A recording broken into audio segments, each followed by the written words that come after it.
ماینکرافت. اما داخل این ویدیو میخوام بگم که چطوری ماینکرافت پلیر شدم. به تخمم.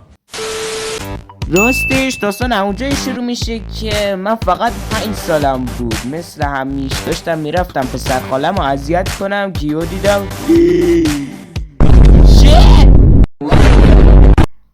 داره یه بازی جدید میکنه.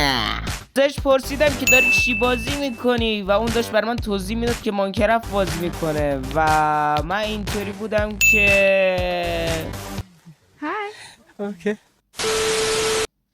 بهش گفتم برای من نصبش کنم اینم چطوریه و من اینطوری بودم که این چه بازیه چرتیه، چه چیز به درد نخوریه. فهمیدم که کریتیو داره و من اینطوری بودم که پشمام. فهمیدم که داخلش میشه ویدر ساخت و من باز اینطوری بودم که پشمام.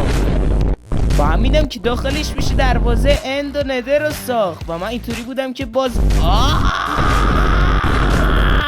پشمام.